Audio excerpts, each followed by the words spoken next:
Good morning, अस्सलाम वालेकुम। Rising Pakistan में आपको कहेंगे खुश आमदीद। मेरे साथ है मोहम्मद शुएब। मेरे साथ है सबीन फारूक। Good morning. आज नाश्ते में क्या खाया था? कव्वे। रियली? अक्सर पूछते हैं ना नाश्ते में कव्वे खा के आए हो, जो इतनी बातें कर रहे हो, तो हम लगता है हम तो ख्याली कव्वे इस तरह तो रोज खा के आते हैं। Actually, आज सुबह मैं देख रहा हूँ मेकअप रूम में Sabeen continuously she's saying something, discussion कर रही है। हाँ, so मैंने सोचा पूछ लूँगा आज सबीन ने नाश्ते में क्या खाया, because she's very energetic today माशाल्लाह। तो ये सिर्फ नाश्ते का कमाल है या कि रात में कोई दावत शावत थी, कोई खाती पीती रही है? आपके स्टेटमेंट पे कैमरे के पीछे के लोग भी हंस पड़े। हाँ, तो वो तो ये सोच रहे हैं कि सबीन क्यों इतना आज बोल रही है। सही बात, कव्वे खाए। आते साथ तुमने सबसे गपशप लगाई यहाँ पे, सबसे कोई ना कोई बात की, कोई सवाल किया है और शादी से specially. I am very social, I mean What do you mean? मैं कोई आज ज़्यादा था ना, आज ज़्यादा था। जो हमारे यहाँ पे शादी होते हैं हमारे साथ कैमरे के उस तरफ, आज तो उनके साथ भी सबीन की बहुत नोक झोंक होती रही है। मेरी रोज ही होती है नोक झोंक, सबके साथ होती है, सबकी नाक में दम किया बहुत है। इसमें कोई शक नहीं है। देखिए, एक एनर्जी होती है, पॉजिटिव एनर्जी बड़ी इंपॉर्टेंट होती है, स्पेशली आपकी टीम के साथ बॉन्डिंग बहुत इंपॉर्टेंट होती है। बिकॉज हम दो लोग, हमेशा शुरू में कहती हूँ, हम दो लोग यहाँ पे बैठे होते हैं, हम हमेशा यही बात कर रहे होते हैं कि इट्स अ टीम वर्क। इस कैमरे के पीछे लोग हैं, इतने सारे लोग जो हैं वो कंट्रोल रूम में हैं, बहुत सारे लोग जो हैं, हमारा मेकअप डिपार्टमेंट, एंड किस किस का नाम हम यहाँ पे लिस्ट कर नहीं लिया, माजरत आपकी, लेकिन सारे डिपार्टमेंट्स, ना डिपार्टमेंट्स की बात करें ना, कि इतने सारे डिपार्टमेंट जो क्रेडिट आप एंड में देख लेते हैं कि कितनी बड़ी टीम, तो ये सब लोगों का काम होता है, ये सब लोगों की टीम होती है, और उसके बाद ये एक प्रोडक्ट जो है वो हमारे थ्रू, हमारे जरिए आप लोगों तक पहुंचता है। आई एम सो ग्लैड कि बात सबीन की तरफ से आई है। Why I am saying this, because हुआ ये कि सबीन ने एक दिन मुझे कहा कि मैंने छुट्टी करनी है, तुम करना सोलो शो। तो मैं कहा no, I won't do that, तुम्हें आना पड़ेगा। अब देखिए, आप खुद कह रहे हैं, दो लोग पूरी टीम यहाँ पे बैठना, टीम के साथ, अगर कभी किसी एक की मजबूरी हो कि उसने छुट्टी करनी है एक दिन, तो इट्स अ टीम वर्क कि दूसरा उसको मैनेज कर ले और छुट्टी। सो टीम वर्क के तौर पे मैनेज होने के बहुत सारे तरीके होते हैं ना। चलिए, हाँ, ये बात है अपनी रूटीन मैनेज कर ली जाती है, बेहतर अच्छे तरीके से मैनेज हो जाए, जिसमें सबका फायदा हो जाए, तो अच्छी बात होती है। इट्स ऑलवेज कि आप लार्जर स्केल पे देखा करें कि सबको उसका एक फायदा होना चाहिए। अच्छा, ये बड़ी बड़ी बड़ी आपने इंपॉर्टेंट बात कि आज का हमारा टॉपिक भी यही है, और देखिए फन वे में हमने चीज़ें कन्वे करने की कोशिश करते हैं, हम अपनी एग्जांपल्स के थ्रू। ऑब्वियसली आप लोगों के पास अपने बहुत सारे तरीके होंगे, आपकी अपनी थॉट्स होंगी, बट हम हमेशा यही बात सोच रहे होते हैं कि हम देखते हैं ना, किसी का कुछ है तो कुछ सेल्फिश हो जाता है, अच्छा यार ठीक है, पीछे जो मर्जी हो, तो नो, ये वो आपके ऊपर जिम्मेदारी आती है। और ये कि टीम वर्क की जहाँ बात होती है कि जितना आपसे जिस हद तक जो चीज़ मैनेज हो सके, आपको उसको मैनेज करना चाहिए। हाँ, जहाँ कभी नहीं हो सकता वो एक अलग बात होती है। अच्छा, हंसी हमें इसलिए आई कि इस दौरान शाजी बैठ गए हैं और शाजी ने कहा है कि मैं थे यहाँ फिर ऑन, तो इसलिए भी सबीन को हंसी आ गई। तो कैमरे के उस पार समटाइम्स बहुत कुछ हो रहा होता है और आप यकीन करें हमें बड़ा कंट्रोल करके आप तक बात पहुँचानी पड़ती है। So it's okay, it happens. यहाँ सेट पर ना रौनक लगी होती है, तो आज भी सेट बड़ी रौनक लगी हुई है, हम बड़ा इन्जॉय कर रहे हैं।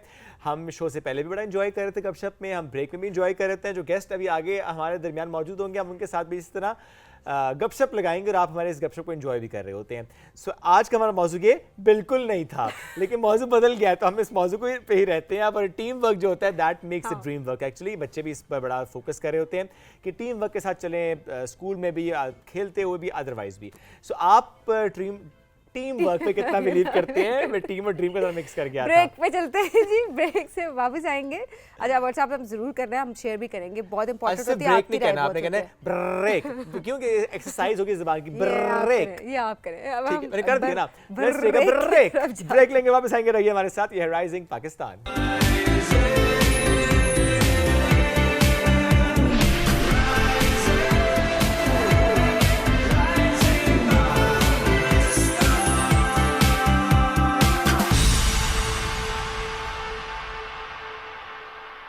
Welcome back. राइजिंग पाकिस्तान में एक बार फिर कहते हैं खुश आमदीद। पाकिस्तान टेलीविज़न के एक न्यूज़ एंकर, उनके एजाज़ की बात करते हैं, जो कि सिर्फ उनका एजाज़ नहीं है, पाकिस्तान टेलीविज़न का एजाज़ भी है, पाकिस्तान का एजाज़ भी है कि अब उनकी जो आवाज़ है हमें मक्का मुकरमा में भी सुनाई दे रही है, मदीना मुनव्वरा में भी सुनाई दे रही है, और इसके अलावा कुछ और जगह हैं, कुछ और म्यूज़ियम्स हैं, डिजिटल म्यूज़ियम्स, जहाँ पर उनकी आवाज़ हमें सुनाई दे रही है। सो ये जो वॉइस ओवर आर्टिस्ट के तौर पे उनका एक कमाल है, और जिस तरीके से कई सालों से उनके वॉइस ओवर का कमाल हम देख भी रहे हैं, not just on screen, otherwise भी। यानी किसी आप मॉल में जाएं, किसी और स्पेस में आप जाएं, तो वहाँ पर आपको ना उनकी आवाज़ जब कानों में आती है तो आप फ़ौरन पहचानते हैं कि ताहिर उबैद चौधरी की आवाज़ है। माशाल्लाह माशाल्लाह, is so blessed with the voice कि मैं उनसे सवाल भी करूँगा कि ये गॉड गिफ्टेड है या उन्होंने इसको पॉलिश किया है, क्या किया है। और जब हम बात करते हैं उनकी इस वॉइस ओवर की और जिस तरीके से हम मदीना मुनव्वरा की बात करें या मक्का की बात कर रहे हैं और क्लॉक टावर की बात करें, म्यूज़ियम्स की बात करें, मैं देख रहा था कि बहुत से म्यूज़ियम्स जिन पे आप उनकी आवाज़ में हम सुन पाएंगे, जिसमें सीरत म्यूज़ियम भी है, अल साफ़ी म्यूज़ियम भी है, मक्का म्यूज़ियम भी है, अल सलाम म्यूज़ियम भी है, और जो ज़ियारात के लिए चलाई जाने वाली डबल डेकर बसेस हैं वहाँ पर भी उनकी आवाज़ में आपको मालूम हो जाएगा कि अच्छा हम कहाँ से गुजर रहे हैं, उसकी क्या इंपॉर्टेंस है, तारीख़ क्या है उसकी। और ऐसे में आज हम हमें ज्वाइन कर चुके हैं ताहिर, तो हम उनसे गपशप लगाते हैं। अस्सलाम वालेकुम ताहिर भाई। अस्सलाम वालेकुम, गुड मॉर्निंग। बहुत शुक्रिया जी मदऊ करने के लिए। ग्रेट, आपने वज़न बड़ा गिराया है जी।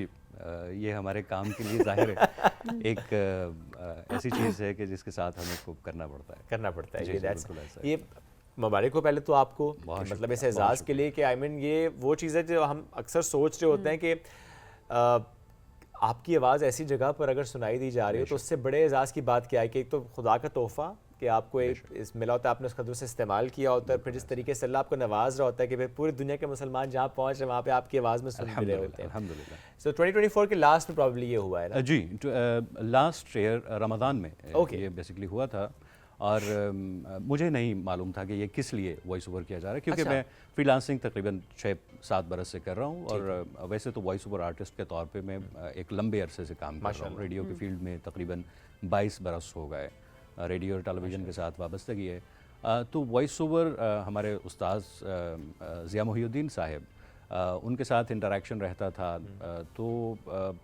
बहुत कुछ उनसे सीखा। जैसे आप माहौल में रहते हैं वैसे ही आप बन जाते हैं।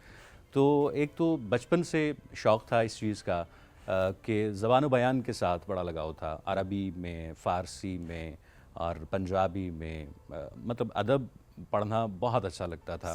अशार हज़ारों की तादाद में याद हुआ करते थे, बैतबाजी के मुकाबलों में जाया करते थे अल्हम्दुलिल्लाह। फिर डिस्ट्रिक्ट लेवल पे क़िरात के, नात ख़ानी के और तक़रीरी मुकाबलों में अल्हम्दुलिल्लाह यह है कि जीत के आए माशाअल्लाह। तो वो उससे आपका जो है ना वो कॉन्फिडेंस लेवल बढ़ता है। तो जैसे जैसे आपका कॉन्फिडेंस बढ़ता है तो आप नई से नई चीज़ें एक्सप्लोर करने की कोशिश करते हैं कि ये काम भी करना चाहिए, ये भी करना चाहिए। तो सदाकारी एक ऐसा मुझे लगा कि ये ऐसा शोबा है जिस पे मैं आगे एक्सेल कर सकता हूँ, बढ़ सकता हूँ आगे। तो इसको जब फ्रीलांसिंग के तौर पे शुरू किया और फिर बाद में बिज़नेस के तौर पे लेके चले, तो एक बिज़नेस मॉडल स्किल सेट था, बिज़नेस मॉडल बनाया, फिर उस पर सोशल मीडिया पे एक अपनी प्रेजेंस रखी कि अब सोशल मीडिया पे अल्हम्दुलिल्लाह 4000 घंटे से ज़्यादा का मवाद मेरा पड़ा हुआ है। उसमें तारीख़ के नाम से एक चैनल है हमारा जिस पे मशाहिर इस्लाम जो हैं उनकी हयात मुबारका पे साहबे कराम रज़ियल्लाहु अन्हुम से लेके आप चलते आएँ और आप बर्र-ए-सग़ीर तक पहुँच जाएँ और आपको पूरी तारीख़ उस पे मिलेगी। तकरीबन 600 घंटों से ज़्यादा का मवाद उस पे मौजूद है। फिर इसी तरह से बहुत से चैनल्स हैं, साइंस के चैनल्स हैं। हमने कोशिश की है कि हम डाइवर्स एरियाज़ में जाएं और उसमें वो वॉइस ओवर करें जो कि लोगों के लिए बेनिफिशियल हो, उनके लिए कुछ ना कुछ एक ऐसी चीज़ लेके आएँ कि जो क्रिंज मवाद ना हो, जो ऐसा मवाद हो कि जिससे कोई कुछ सीख सके। इंफोटेनमेंट का भी हमने जो वो खातिर खा इंतज़ाम किया है। तो मल्टीपल चैनल्स हैं अल्हम्दुलिल्लाह। उस पर मैंने बल्कि इस्लाम के हवाले से मेरी हमेशा से ये दुआ रही है कि या अल्लाह किसी तरह से इस्लाम के लिए कोई ऐसा अपने दीन के लिए कोई काम करने की तौफीक अता फरमा के जो जिसे ज़ख़ीरा आखिरत हम कह सकें। और ये सोच होना एट द सेम टाइम, फिर आपको प्लेटफॉर्म भी मिलना और फिर एक्चुअली एजाज़ आपको मिलना, तो ये वाकई एक बहुत बड़ी बात होती है। अच्छा, बहुत अरसा तो आपने 22 साल आपने तकरीबन बताया, तकरीबन ऑब्वियसली मिल मिला के जो आपका एक्सपीरियंस होगा, इट्स ह्यूज। यस माशाल्लाह। कितना काम किया अपनी आवाज़ के ऊपर, कब लगा कि इम्प्रूवमेंट की ज़रूरत है? क्योंकि देखिए जब 1-8 साल गुजर जाते हैं तो इंसान को लगता है अच्छा अब तो हो गया और बस सही है इसी तरीके से। अच्छा, मैं कैसे निखारा? एक बड़ी आपको अचंभे की बात बताता हूँ। बचपन से मेरी ज़बान में कुछ लुकनत थी। अच्छा। तो ये कुरान की बरकत है कि आपका तलफ़्फ़ुज़, जब आप अरबी का तलफ़्फ़ुज़ आपका बेहतर हो जाता है। मेरा बेटा भी उसका भी यही था कि वो रे को अड़े प्रोनाउंस करता था, गाफ को गाइन प्रोनाउंस करता था। तो इस तरह की बहुत सारी चीज़ें होती हैं, आपकी स्पीच थेरेपी होती जाती है। तो बचपन से कुरान के साथ जो लगाव था ना, उसने बहुत कुछ दिया है और अभी तक उसी बरकत को हम समेटे जा रहे हैं और वो ख़त्म नहीं होगी इंशाअल्लाह। तो उससे ये हुआ कि अरबी का जो अदब है उसके साथ लगाव पैदा हुआ। मेरे दादा जान जो हैं वो अमीर शरीयत हज़रत अताउल्लाह शाह बुखारी रहमतुल्लाह अलैह और आगा शोरिश काश्मीरी रहमतुल्लाह अलैह जैसी हस्तियों के साथ उनका ज़्यादा वक्त गुजरा, तो उनकी जो तरबियत थी उसका मैं समझता हूँ मेरी शख्सियत में एक ख़ास किरदार है, क्योंकि उन्होंने बचपन से कुरान के साथ एक लगाव कायम किया, फिर उसके बाद अदब के साथ एक लगाव था। शेर पढ़ना इट्सल्फ आप समझते हैं, तो जब खुतबात होते थे अमीर शरीयत के, तो उनसे पहले ये अपना नातिया कलाम पढ़ा करते थे, तो वो उनकी जो वाबस्तगी थी ना स्टेज के साथ, वो शायद मुझ में एक आप कह सकते हैं कि आ गई, वो आपके खून में एक खासा आ जाता है। तो शेर के साथ लगाव था, शेर को पढ़ना कैसे है, अरूज़ को शायद पढ़ने की ज़रूरत कभी महसूस नहीं हुई थी जब तक ख़ुद शायरी नहीं की। तो वो जो सफ़र जब शुरू हुआ तो उसमें ये था कि उर्दू अदब, फ़ारसी अदब, अरबी अदब, पंजाबी अदब, वो पंजाबी और फ़ारसी में चूँकि ख़ुद लिखते थे और अरबी का जो है वो, तो हमें उर्दू ज़बान को सीखने में इतनी सहूलत रही मुझे कि 17 के करीब मैंने FM रेडियोज़ बनाए और हर जगह भी मेरी कोशिश रही कि जितने भी लोग हों उनसे कुछ नया सीखा जाए, क्योंकि जिस माहौल में आप रहते हैं उस माहौल से में जितने भी लोग हैं उनसे आप बहुत कुछ ले रहे होते हैं और गैर महसूस तरीके से। कि अगर फ़ोन पे मैं बात कर रहा हूँ, मुझे याद पड़ता है कि ज़िया मोहिउद्दीन साहब के वफ़ात से कुछ अर्सा पहले, तो मैं तब फ्रीलांसिंग शुरू कर चुका था, तो मेरे पास एक आया प्रोजेक्ट आया, तो मैंने उन्हें फिर कॉल की, मैंने कहा कि ये आपकी आवाज़ वो चाह रहे हैं कि इसमें हो, तो बड़ी उनकी एक बड़ापन था, बड़े लोग जो होते हैं वो बाकी बड़े दिल वाले भी होते बेशक हैं, तो उन्होंने बड़ी शफ़क़त से नवाजा, फिर वो करके भी दिया। तो अल्हम्दुलिल्लाह ये समझ लें कि उन्हीं की जो लेगेसी है उसके थोड़े से हिस्से को हम कैरी करने की कोशिश कर रहे हैं। तो ऐसी बड़ी हस्तियों का जो है वो साथ मिला, उनकी तरबियत मिली, तो उसी से सब कुछ ये हासिल हुआ। लेकिन ये जो इससे पहले आपने कहा ना कि लुकनत थी, स्टैमरिंग जिसे हम कहते हैं, जी जी बिल्कुल, ये ख़त्म कैसे हुई? सवाल मैं इसलिए भी रख रहा हूँ कि आप इतना फ्लॉलेस बोलते हैं माशाल्लाह। बहुत से जो लोग हमें सुन भी रहे होंगे, अगर आपको लगता है कि आपके घर में कोई ऐसा, बच्चों में स्पेशली हम देखते हैं कि स्टैमरिंग के आज केसेस बहुत ज़्यादा होते हैं, लोग इसमें स्पीच थेरेपी करवा रहे होते हैं, आपने खुद क्या किया था इसके लिए, ताकि लोगों को भी ज़रा एक मौका मिले सुनने का, समझने का कि वो क्या करें जिससे स्टैमरिंग लुकनत ख़त्म हो जाए? अच्छा, लुकनत ख़त्म करने के लिए मैं समझता हूँ कि जब आप प्रोनाउंस नहीं कुछ कर पा रहे होते, आपको मखारिज का अंदाज़ा नहीं होता, तो अरबी एक ऐसी ज़बान है कि जिसके मखारिज बड़े क्लियर हैं। अरबी में और उर्दू में फ़र्क ये है कि अरबी के जो आप हरूफ तहज्जी को देखें तो वो हमज़ा बा, ता, सा, जीम, हा, ख़ा, तो इस तरह से हैं, जबकि उर्दू का जब आप देखें तो उर्दू का एक सौती आहंग है जो कि मजहूल है, जैसे हम पढ़ते हैं अलिफ, बे, ते, या मजहूल के साथ, तो यहीं से एक फ़र्क पैदा होता है। मैं समझता हूँ कि अरबी जो मखारिज हैं उनको अदा करने से आपको अपनी जो पोजीशन है ज़बान सही हो जाती है जी, तो वो आपके मखारिज भी बेहतर होते हैं और साथ के साथ आपको फिर उर्दू में भी आपकी बेहतरी आना शुरू हो जाती है। अच्छी उर्दू बोलने के लिए अरबी का इस्तेमाल करना पड़ता है। अरबी के सिर्फ हुरूफ तहज्जी जो हैं उन्हें दुरुस्त मखारिज के साथ अगर अदा करने की कोशिश करेंगे तो वो वही आपकी स्पीच थेरेपी है। ओके। ताहिर, ये जो आज की जनरेशन हमारी उर्दू से बड़े दूर भागती है, इंक्लूडिंग अस, हमें हमारी भी जिस तरह होनी चाहिए उस तरह से नहीं है, और बड़ी बदकिस्मती है हमारी कि हम उस तरह से अपनी ज़ुबान पर तवज्जो नहीं दे पा रहे होते। जी जी।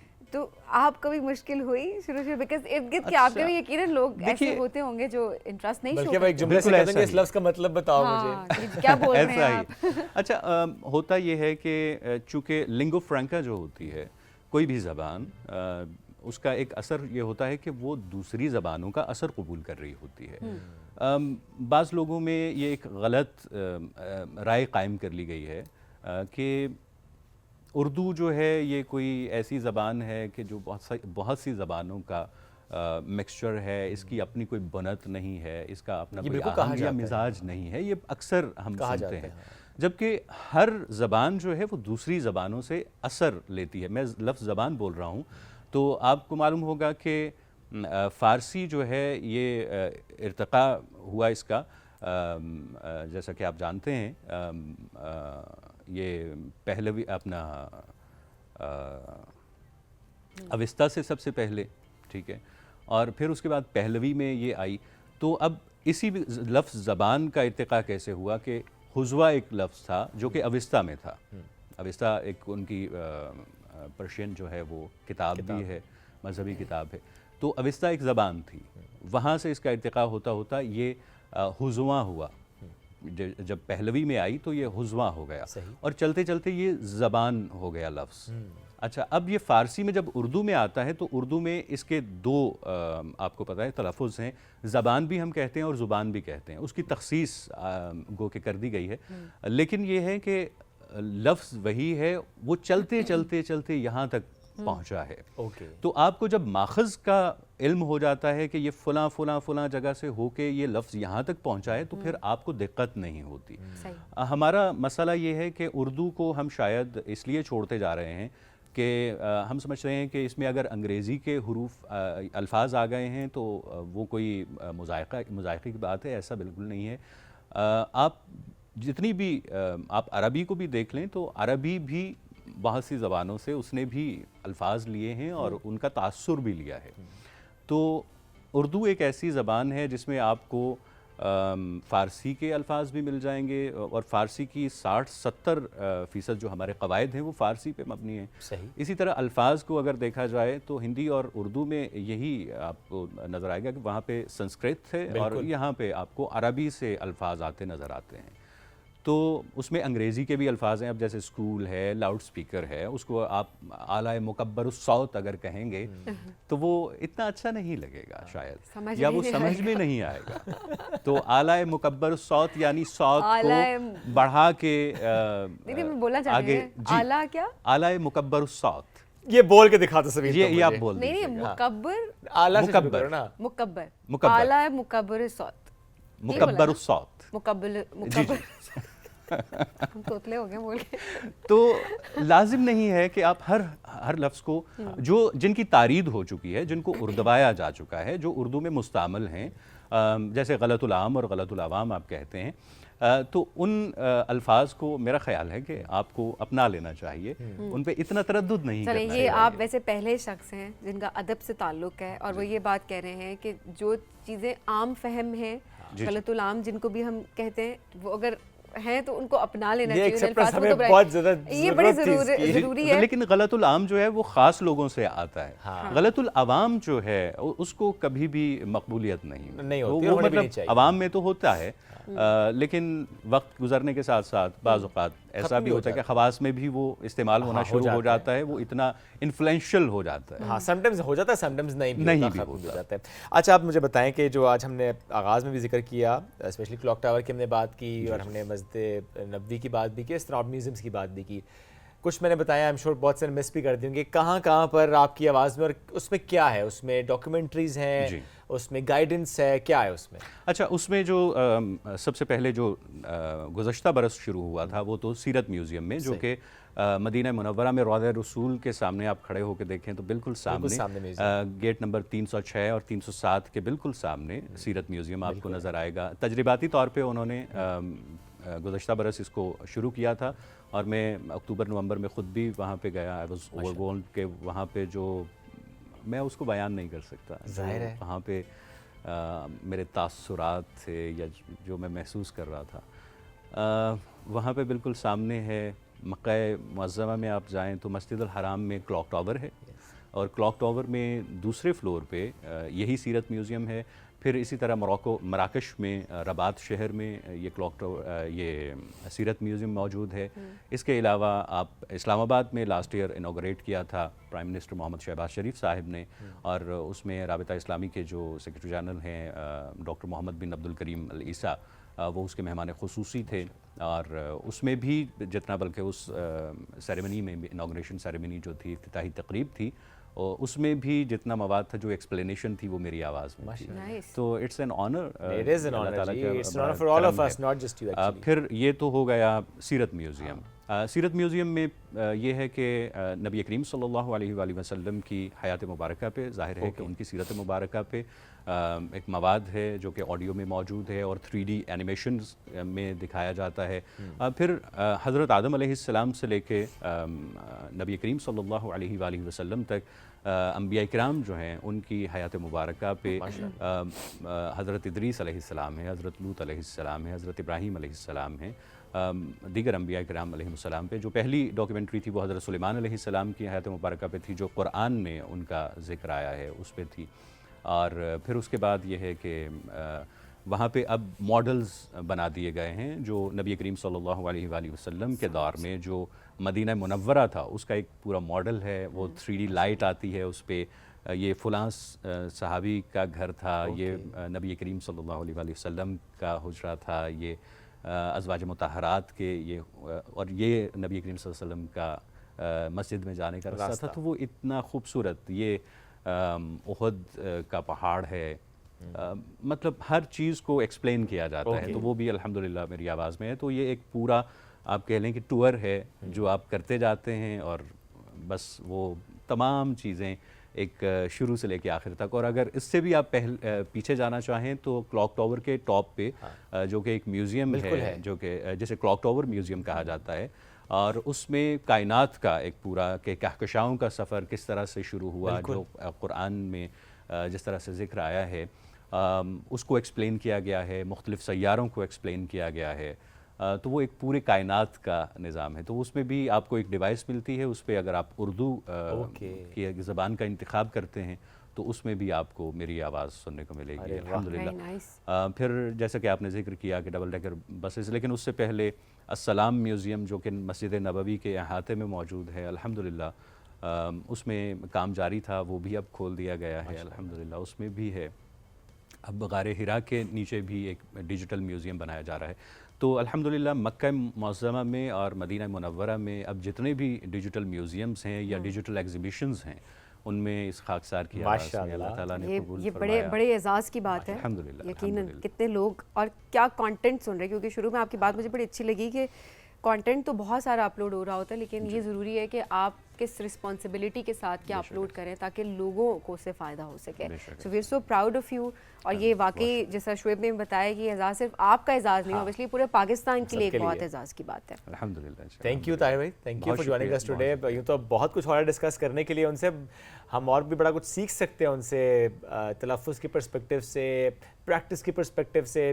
कुछ एक्सरसाइजेस भी हम श्योर के करते होंगे, बल्कि हाँ रखेंगे, बल्कि मैं किसी से पूछूंगा भी इनसे कि आई एम श्योर ये तो फंबल भी नहीं करते होंगे ना। नॉर्मली न्यूज़ एंकर्स कम देखते हैं, कोई फंबल हो ही जाता है, जितना फ्लॉलेस माशाल्लाह बोल रहे हो। नेचुरल ना फंबल, हम हाँ, कितने फंबल करते हैं ठीक है, लेकिन समीर, लेकिन मुझे लगता है उनका वो भी नहीं होता होगा। मैं ये बात कह रही हूं ना कि ये वाला जो आर्ट है ना, ये पूछने की तरफ कोशिश करेंगे आगे कभी। चले, thank you so much for joining us today.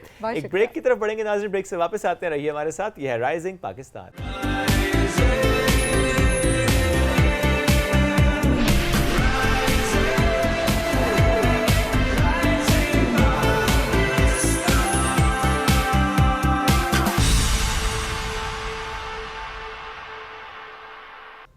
Welcome back.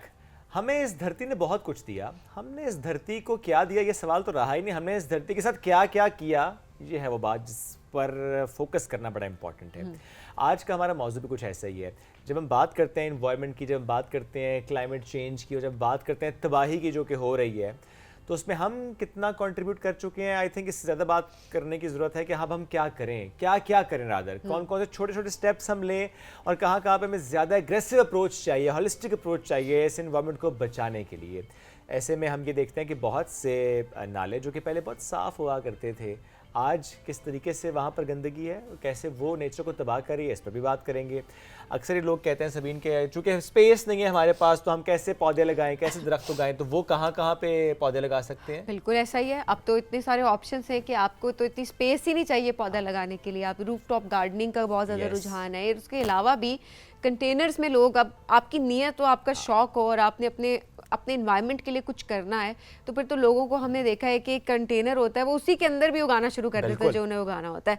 At the same time किस तरह से हम पानी की किल्लत को कम नहीं कर रहे हैं, आई मीन किस तरह से उसकी किल्लत ओवरऑल पूरी दुनिया में होती जा रही है। अब इसे पाकिस्तान का मसला नहीं, ऑब्वियसली ग्लोबल लेवल का इशू भी है।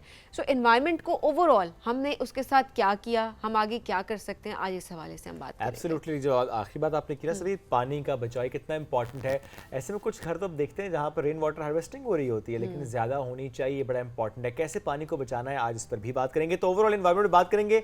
इन्वायरमेंटलिस्ट हैं, एजुकेशनिस्ट हैं, एडवोकेट करते हैं इस मौजू को, नौजवानों से कनेक्ट होते हैं, उन तक अपनी बात पहुंचाते हैं कि कैसे आपने इस एनवायरनमेंट को बचाना है। हमें ज्वाइन कर चुके हैं ख्वाजा मज़हर साहब। अस्सलाम वालेकुम, कैसे हैं आप? वालेकुम अस्सलाम। आप लोग बहुत अच्छा काम कर रहे हैं माशाल्लाह, और जितनी आपकी सूझबूझ है एनवायरनमेंट के हवाले से, मैं तो बड़ा मुतासर हूँ आप लोग। ना सर, ऐसे ना करें सर, हम आप जैसे बहुत सारे मेहमान हमारे पास आते हैं हमें जो कि इसलिए पता एक्चुअली चल जाता आप है जैसे कुछ-कुछ। एक्टिविस्ट काम कर रहे होते हैं तो उससे हमें अवेयरनेस आ रही होती है। तो हम अक्सर ये बात कहते हैं कि सोशल मीडिया या इलेक्ट्रॉनिक मीडिया कितना बड़ा प्लेटफॉर्म है कि लोगों को एजुकेट कर रहे हो। तो ये बड़ी इंपॉर्टेंट चीज़ है। किस तरह देखते हैं अभी आप? सबसे पहले अगर हम पानी के पर्सपेक्टिव से बात करें तो जो कहते हैं कि 2030 तक मामला काफ़ी ज़्यादा खुदा न खास्ता ख़राब होता दिखाई दे रहा है। How do you see this? असल में इसका सवाल जो है आपके व्यूअर्स भी और आप लोगों से मैं सवाल की सूरत में करता हूँ। आपके ख्याल में कि हम रोज़ाना कितना पानी फ़ी का इस्तेमाल करते हैं? जस्ट वाइल्ड गैस करें ज़रा। No idea, I think we can't even guess, because हमने कभी सोचा नहीं इस बारे में ना। सही बात ये WHO सोचा की ही नहीं। रिपोर्ट के मुताबिक हर बंदा 7 अरब दुनिया में जो लोग हैं, हर बंदा 50 गैलन से 60 गैलन डेली यूज़ करता है। That is about 200 litres. और पाकिस्तानियों के बारे में हम ये कहते हैं क्योंकि हमारे यहाँ पानी वाफर है और पानी यहाँ पे खुला मौजूद है और मुफ्त मिलता है, तो हम डबल इस्तेमाल करते हैं। तो तकरीबन 400 लीटर तक पानी हम रोज़ाना इस्तेमाल करते हैं। अब आप पूछेंगे जी 400 लीटर कैसे इस्तेमाल करते हैं? ऑनेस्टली आप मेरा अगला सुबह- सवाल यही था अभी। सुबह आप वॉशरूम जाके फ्लश करने से, टैंक आप जब फ्लश करते हैं ना, टैंकी जो वॉशरूम की है, तो तकरीबन 15 से 20 लीटर पानी चला जाता है। आप ब्रश कर रहे होते हैं, टूथब्रश करते हैं, तो आपको पता ही नहीं, आंखें बंद हैं और आप पानी जा रहा है और कई दफ़ा 5-5 लीटर पानी चला जाता है। अगर हम सुबह शावर ले लें तो उसका तो हिसाब ही नहीं, कुछ लोग तो बिल्कुल उसको ख्याल नहीं करते। एक जो प्लेट धुलती है खाना खाते हुए या एक चम्मच जो है वो धोते हैं तो 1-2 लीटर पानी इस पर चला जाता है एक प्लेट के ऊपर। एक प्लेट के ऊपर एक जो कपड़े का जोड़ा हम धोते हैं, अगर आप दिन में एक या जो 2 जोड़े पहनते हैं, तो एक के ऊपर तकरीबन कम से कम 20 से 25 लीटर पानी एक शलवार कमीज पर चला जाता है या एक पैंट शर्ट पर चला जाता है।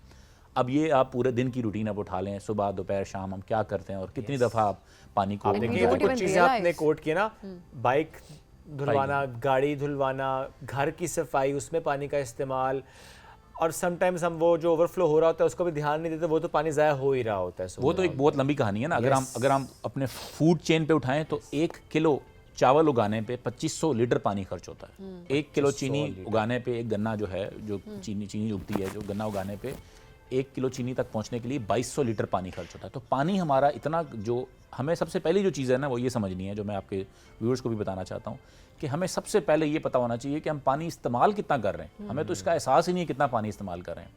हम लोग गाँव बचपन में रहा करते थे, तो जब गाँव जाते थे तो हमारी नानी माँ हमें बताया करती थी, क्योंकि उस वक्त पानी बड़ा कीमती तस्वर किया जाता था और पानी को वेस्ट करना, पानी का एक गिलास ज़ाया करना गुनाह के बराबर तस्वर किया जाता था।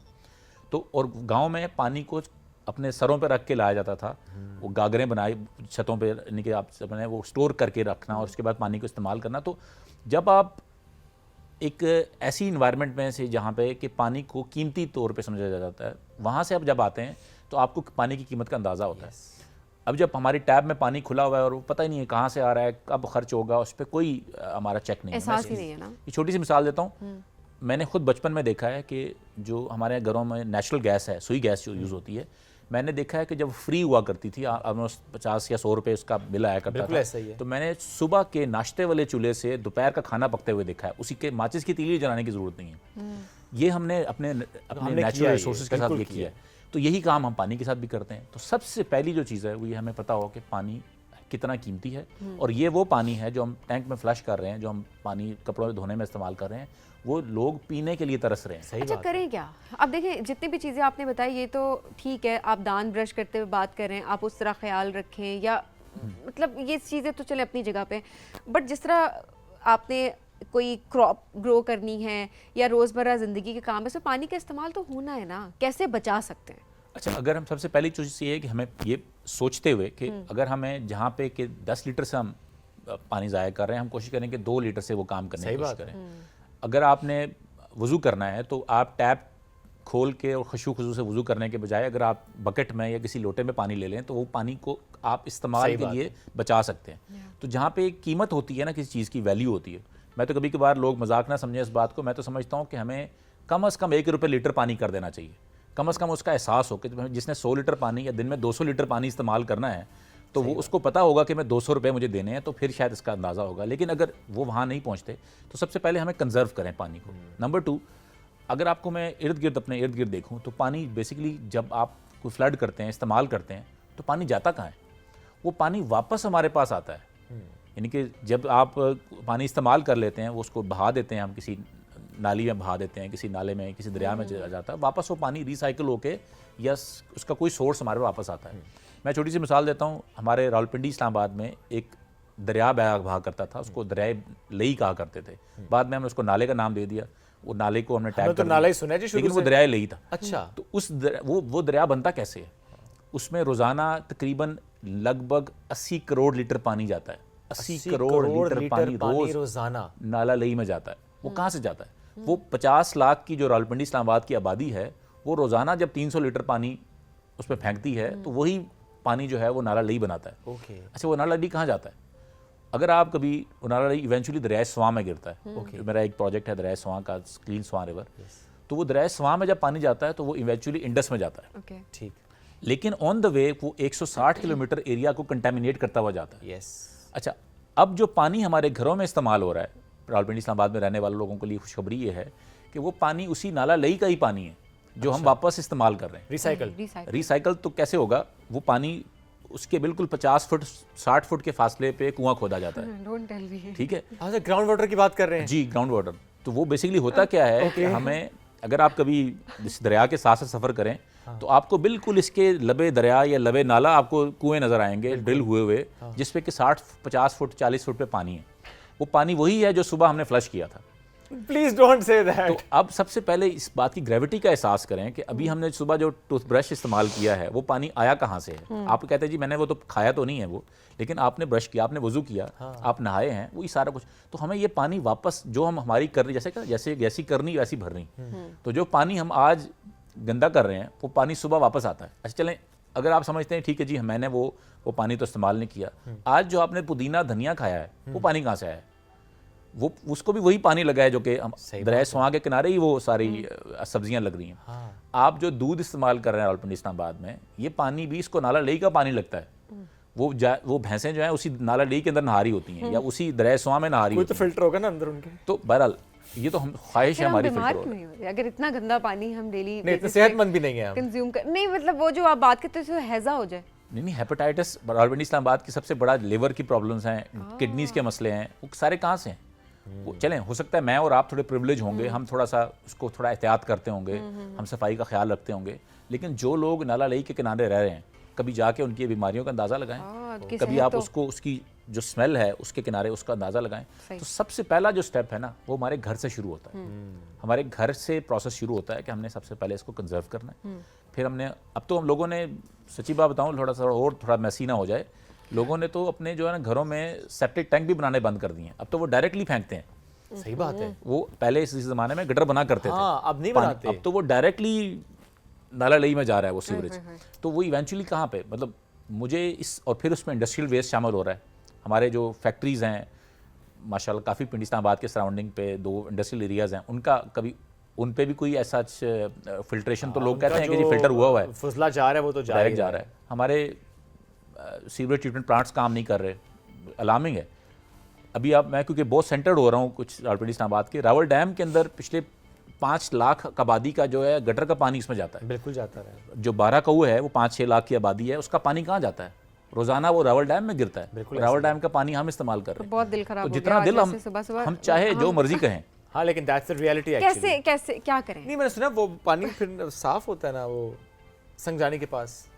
अब वो कहेंगे नहीं होता। कभी आप जाके वो फिल्टर देखिएगा। अच्छा। जिस तरह बाकी दुनिया काम कर रही है हमारी मशीनरी, उसी तरह वो भी काम कर रहा है। और चलें 1 मिनट के लिए आप ये हाइपोथेटिकली ये सोच लें कि वाकई फिल्टर हो भी रहा हो। ओके, तसल्ली। 1 मिनट के लिए तो ऐसा होगा कि अगर आपको अच्छा लगेगा कि आप एक जगह पे 50 लाख लोग अपना गंद फेंक रहे हैं और फिर उसको आप साफ करके वापस इस्तेमाल कर सर रहे हैं। हल बताएं क्या करें? रेन वाटर हार्वेस्टिंग, इसका रुझान के बारिश के पानी को करें, जो इतने सारी और हाँ, कि सॉल्यूशंस। कौन सा पानी फिर इन कामों क्या के लिए करें? इस्तेमाल करें? बताएं। काम जरूरी है ना सर? सबसे पहले हमें, मेरी नज़र में, अगर, और ये सिर्फ पिंडी इस्लामाबाद का मसला नहीं है, ओके। लाहौर में रावी का भी यही मसला है, कराची में मलीर नदी भी ऐसे ही ऑपरेट हो रही है, आपका जो है ना आपकी लियारी नदी भी ऐसी ऑपरेट हो रही है, लाहौर, फैसलाबाद, सियालकोट में पोल एक्ट है, लाहौर आपका पेशावर में, हर बड़े शहर जिसकी आबादी 10-15 लाख की आबादी है, उसका भी हाल यही है। जो मैं कहानी इधर की सुना रहा हूँ, यही कहानी पाकिस्तान के 50-60 बड़े शहरों की भी है। ओके। अब सबसे पहली जो चीज़ है ना, मेरी नज़र में, अगर कोई मुझसे ये पूछे कि जी सबसे बड़ा मसला हमारे शहरों का क्या है, तो वो है सबसे बड़ा मसला हमारा जो वेस्ट है। ओके। और जो हम जो रोज़ाना वेस्ट वाटर इस्तेमाल कर रहे हों, या हम जो वेस्ट जो कचरा हम फेंक रहे हैं, ये कहाँ ठिकाने लगता है? ये हम यहाँ उठा के कोई लोसर मोड़ पे फेंक देता है, वहाँ पे डंप होता है, और उसके बाद हम, तो सबसे पहले इसको, अगर हम अपने शहरों में पुल बना रहे हैं, अंडरपासेस बना रहे हैं, रोड्स बना रहे हैं, इन चीज़ों पे खर्चा कर रहे हैं, तो वाई नॉट के इसको भी सोच के इस पे भी प्रॉब्लम को एड्रेस किया जाए। ये वो चीज़ें हैं जो कि हम अंडर द कारपेट कर देते हैं। तो सबसे पहला जो गवर्नमेंट के लेवल पे भी और प्राइवेट सेक्टर के लेवल पे भी और आवाम के लेवल पे इस बात की अवेयरनेस कि ये एक बहुत बड़ा मसला है। जब हम इसको मसला समझ लेंगे तो फिर हम इसको काम हम करेंगे ठीक ना। भी कर सकते हैं। दुनिया में यूरोप के अंदर जो लंदन का जो ड्राई टेम्स है, वो इसी तरह नाला नहीं था। वो आज उसमें जनाब मछलियां हैं, उसमें लोग तैरते हैं, वो पानी वो इसी तरह जर्मनी है, इस तरह इटली है, इस तरह बेल्जियम है, हॉलैंड है, वो लोग वो पानी जिस तरह हमारा नाला लई है ना, उसका पानी वो पीते हैं। वो कहते हैं ड्रिंकेबल पानी है। स्वीडन के अंदर वो उन्होंने इसको पूरी दुनिया में हर नाली, हर जो है ना, वो पूरे मुल्क के अंदर उन्होंने कहा जी जो भी टैप जिस जगह पे भी आप खोलेंगे पानी पी सकते हैं उसको। ओके। तो वो तब हो सकता है जब हम उसको हम सबसे पहले कंसर्न समझें, नंबर 1। नंबर 2, ट्रीटमेंट करने का नेचुरल तरीके भी हैं। जैसे हमारे जो नेचुरल एक नेचर है, जैसे पौधों के ज़रिए पानी को ट्रीट कर सकते हैं। 50 से ज़्यादा प्लांट्स हैं जो कि पानी को साफ़ करते हैं। ओके। तो वो पौधों के जरिए कर सकते हैं। इसी तरह ही जब आप कभी दरिया के किनारे जाएं तो आपको बजरी और पत्थर नज़र आते हैं, बिल्कुल। रेत नज़र आती है, वो भी एक फिल्ट्रेशन का प्रोसेस है। ओके। तो इस तरह के प्रोसेस चाहे वो हमने घरों में करें, हमने अपने घर में एक छोटा सा सिस्टम बनाया हुआ है जिसमें हमने छत पे अपना गार्डन बनाया हुआ है। अच्छा। तो हम ये कोशिश कर रहे हैं कि अपने जो घर किचन का पानी है, किचन का पानी गंदा नहीं होता, जो सही बात आपके है। किचन टैब में पानी, उसी पानी को आप वापस चैनलाइज कर दें, ऊपर चैनलाइज छत के करें, लिए। छत पे ले जाएं, अपने वहाँ पे उसको वापस रिसाइकल करके इस्तेमाल करना शुरू करें। तो बहुत से रास्ते हैं, चाहे वो जैसे मैंने बताया बजरी, रेत, और इसके ज़रिए आप साफ़ कर सकते हैं, पौधों के ज़रिए साफ़ कर सकते हैं, मैसिव लेवल पे वेटलैंड्स बना के, जैसे अगर हुकूमत के लेवल के ऊपर अगर आप, जैसे हमारे यहाँ ऑलमोस्ट वासा ने एक बहुत बड़ी ज़मीन एक्वायर की हुई है, वो 6000 कनाल ज़मीन है, उसके ऊपर पिछले 20 साल से सीवर ट्रीटमेंट प्लांट लगना था, आज तक नहीं लगा। इस तरह की चीज़ें हैं जो कि बहुत सी चीज़ें हैं जो कि होलिस्टिक लेवल पे देखने की ज़रूरत है, और इंडिविजुअल लेवल पे हमें इसको एज ए कंसर्न के तरीके करने की ज़रूरत है। अच्छा, जो कुछ पौधों की बात आपने की, ये पौधे लगाए जाएँ, थोड़ा सा गाइड अगर आप हमें कर दें ताकि एज एन इंडिविजुअल हमें ये समझ भी आए कि अच्छा हमें कौन से पौधे लगाने चाहिए जहाँ पे स्पेस है हमारे पास, ताकि पानी नेचुरली साफ़ हो। तो कौन से प्लांट्स हैं वो? अच्छा, अगर आप कभी ये देखें ना कि जो भी अगर लार्जली जो भी लोग जहाँ पे भी देख रहे हैं, उनके लिए सादा सा एग्जांपल है, कभी भी किसी भी तालाब के किनारे या किसी नाले के किनारे या किसी दरिया के किनारे चले जाएं जहाँ पानी इकट्ठा हुआ हुआ है, वहाँ जो पौधे उग रहे हैं कुदरती तौर पे, वो वाटर फिल्टर्स हैं। ठीक है। तो कुदरत ने, मतलब हम अपना काम गंदगी का कर रहे हैं, नेचर उसको रिसाइकल कर रही है। तो अगर हम सादे लफ्ज़ों में बोलें तो जैसे एक पौधा है जिसको कैट टेल कहते हैं, हमारे यहाँ कूंदर कहते हैं उसको, ठीक है, जो कि वाइल्ड उगता है। ठीक है। इसी तरह ही एक बांस की तरह का एक पौधा होता है जिसको हमारे लोकल जुबान में नड़ी कहते हैं, वो वाटर प्योरीफायर है। इसी तरह ही डक वीड है, कमल के जो जैसे हैं संगाड़े का जो पौधा, इस तरह के जहाँ भी आपको तालाबों के ऊपर और गंदगी के पास जो आपको पौधे नजर आ रहे हैं, नेचुरल फिल्टर्स, वो नेचुरल फिल्टर्स है। इसी तरह घरों में जो मनी प्लांट के जैसे कहता है ना, ये बेसिकली नेचुरल फिल्टर है। ओके। इसी तरह जो फर्न्स हैं, तो जो भी पानी के पास आपको पौधे नजर आएंगे, वो कुदरत ने उसी पानी को साफ करने के लिए किया, क्योंकि उनको कुदरत को ये पता है कि हमने गंदगी करनी है, तो अल्लाह मियाँ ने इसका सफाई का निज़ाम रखा। तो ठीक है ना सर, कुदरत अपना काम कर रही है ना, हमें अपना काम करने दें, फिर कंटिन्यू। कुदरत तो अपना काम कर रही है, हम ज़्यादा काम खराब कर रहे हैं। मैं आपको ये बताना चाहता हूँ कि कभी आप ये नहीं, ये मैंने बिल्कुल लाइटर नोट पे कहा है, अदरवाइज हम ज़्यादा काम खराब करें जी। हम वाकई खराब करें। अभी देखिए ना, हमने ये बचपन में सुना था ना कि बहता पानी साफ होता है, चलता पानी साफ होता है। साथ में ये भी हमने सुना है कि हुज़ूर सल्लल्लाहु अलैहि वसल्लम ने फरमाया था कि अगर आप दरिया फ़रात के किनारे या नहर के किनारे भी बैठे हो ना, और वहाँ पे भी पानी को आपने ज़ाया नहीं करना, उसका वजह ये थी कि आपने पानी को गंदा नहीं करना, कि उसमें गंदगी आप इस्तेमाल करेंगे वापस गंदा करेंगे। हो ये रहा है कि चलता पानी अगर साफ़ होता है तो ये नाला लेई का पानी 160 किलोमीटर का सफ़र तय करने के बावजूद जब इंडस रिवर में काला बाग पे गिरता है तो साफ़ क्यों नहीं होता? वहाँ पे पानी काला क्यों है? अगर चलता पानी साफ़ होने पर इतना ही बिलीफ है हमें, तो कभी इस नाला लेक के चलते हुए पानी को पी के देखें तो पता चलेगा कि पानी साफ़ होता नहीं होता। तो बेसिकली हम एक बंदे का, एक घर का या 10 घरों का या 100 घरों का पानी तो आप साफ़ कर सकते हैं। यस 50 लाख लोगों का पानी कैसे साफ़ करेंगे आप? सही बात है। तो ये है एक मसला जो कि हमें इसको एड्रेस करना है। एड्रेस करना बहुत इंपॉर्टेंट है। अच्छा, वैसे क्या रियलाइज़ कर रहे हैं हम, बिकॉज देखिए हम क्लाइमेट चेंज के पर्सपेक्टिव से भी जब बात कर रहे होते हैं, ग्लोबल लेवल पे एफर्ट हो रही होती हैं, लोकल लेवल पे भी यहाँ पे काफ़ी ज़्यादा एफर्ट्स हो रही होती हैं। क्या पानी को लेकर के, पानी को किस तरह से बचाया जा सकता है, इस हवाले से काम हो रहा है जितना होना चाहिए? जिस तरह NGOs भी, INGOs भी बाकी एनवायरनमेंट के मामलात पे देखें तो बड़ी एक्टिव होती हैं। मैं अगर सच्ची बात पूछे ना तो मुझे ये लगता है कि अगर 100% होना चाहिए ना तो 1% हो रहा है। ओके, और मतलब वो भी ज़्यादा शायद काम होना चाहिए। वो भी अब मेरे एक दोस्त हैं, मैं उनका नाम लूँगा, उस्मान उनका नाम है, जो कि तालाब मुहिम के तौर पर काम कर बिल्कुल रहे हैं। आजकल बड़ा वायरल चल रहा है तो जी। मैं चाहूँगा कि आप उनको इनवाइट करें। बिल्कुल। तो वो जो इस तरह के जो काम है ना, जो इनिशिएटिव्स हैं, वो अगर इस तरह तालाब मुहिम, अगर आप पानी छोटे छोटे तालाब बना लें गांव में, उस पानी को कंजर्व करें, वही पानी नीचे ग्राउंड लेवल पर जाके वाटर इंक्रीज करेगा। इसी तरह ही हमारा जो हमारे यहाँ पूरा बॉडी मौजूद है जो कि पानी के ऊपर है, हमारी बहुत से इदारे मौजूद हैं, अगर वो अपना काम करे तो आई थिंक बहुत तो अच्छी चीज़ें बेहतर हो जाती हैं। अच्छा, अब जरा किचन गार्डनिंग पे भी आ जाता है। आपने खुद अपना किया हुआ है, रूफ टॉप गार्डनिंग भी आप कर रहे हैं, फिजिबल होती है जी? मैंने इस पर्सपेक्टिव से भी कहा कि देखिए आपने तो कर दिया कि जो किचन का पानी है चैनलाइज कर दिया आपने कि रूफ टॉप गार्डनिंग में इस्तेमाल होता है। लोग तो ये नहीं करते, वो शौक से करते लेते हैं किचन गार्डनिंग, वो साफ़ पानी इस्तेमाल कर रहे होते हैं। वो जो आपका टैंक में पानी आ रहा होता है, आप उसी पानी से सब्जियां काश्त कर रहे होते हैं, वो तो बहुत एक्सपेंसिव नहीं पड़ जाता फिर? अच्छा, पहली बात आपने कहा फिजिबल है, इसके 3 एस्पेक्ट्स हैं। ओके। एक तो है कि किचन गार्डनिंग को ना हमारे कश्मीर की ज़ुबान में ना एक कहा जाता था सागवाड़ी। सागवाड़ी यानी कि हर घर के साथ ना एक छोटा सा प्लॉट बनाया जाता था कि ठीक है। अगर आपके पास ज़मीन है तो उसमें जहाँ पे आप धनिया, पुदीना, मूली, गाजर, ये सब चीज़ें, आज पालक भी बड़ा शालक, कॉन्सेप्ट है। तो आज भी छोटा है। सा। तो ये छोटा सा एक किचन गार्डन, तो बेसिकली वो सागवाड़ी ही किचन गार्डन है। उसको हमने अंग्रेजी में घरेलू पैमाने पे सब्जियां काश्त करने का कह दिया। असल में वो बेसिकली हर खेत के साथ, हर गांव में जिम्मेदार के एक कोने पे छोटा सा जगह थी जहाँ पे के वो सब्जियां उगाई जाती। तो किचन गार्डन वहाँ से आए। ठीक है। तो अब क्योंकि शहरों में हमारे पास कई जगह पे स्पेस नहीं है, तो पहली बात यह है कि लोगों ने बेसिकली गांव में भी किचन गार्डनिंग करना छोड़ दी है। अब हालात ये हैं, मतलब मैं जो जिस तरफ मैं कहना चाह रहा हूँ, आज बाहर से सब्जी आ जो जाए। हमारा जो नेशनल टीवी है, इसमें ये लाखों हज़ारों लोग इसमें गांव में देखते हैं लोग। तो मैं इन सबसे रिक्वेस्ट करूंगा कि सिर्फ 5 मरले ज़मीन अगर आप डेडिकेट करें अपने गांव देहात में, अपने छोटे से इलाके में जहाँ पे कि आपके पास गांव में ज़मीन होती है, तो वो किचन गार्डनिंग ज़रूर करें।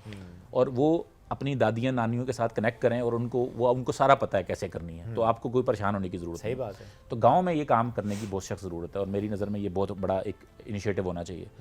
दूसरा है, जो अगर आपके पास आप शहर में रहते हैं तो इसके 3 एस्पेक्ट्स हैं। एक एस्पेक्ट है जो कि इसको कह सकते हैं कि इन्वायरमेंट के हवाले से आप घरों में दरख्त बड़े तो नहीं उगा सकते, जाहिर है। तो आप ये समझ लीजिए कि आपने एक घर में छत पे एक पौधा लगा दिया और वो आप अपने ऑक्सीजन के लिए वो पौधा दे रहे हैं। तो आप इमेजिन करें कि अगर रावलपिंडी इस्लामाबाद के अंदर या कराची में या लाहौर में अगर 50 लाख या 1 करोड़ घर हैं और हर घर के छत के ऊपर 10-15 गमले पड़े हुए हैं और वो उसमें पौधे लगे हुए हैं, चाहे उसमें धनिया लगा हुआ है, कुछ भी लगा तो वो आपके इन्वायरमेंट में ऑक्सीजन दे रही है। तो एक तो इन्वायरमेंट बेहतर होगा, ओवरऑल शहर का जो है ना कंक्रीट जो है उसकी जगह ग्रीनरी आ जाएगी। अच्छा, नंबर 2, हमारे घरों में ना मेरे लिए ना एक हेल्दी एक्टिविटी है। जिस दिन मैं अपने फार्म पे नहीं जा सकता, जिस दिन मैं अपनी नर्सरी पे नहीं जा सकता, तो उस दिन मैं छत पे चला, सुबह रोज़ाना मेरी 1 घंटा सुबह नर्सरी पे अपने छत वाली गार्डन में गुजरता है।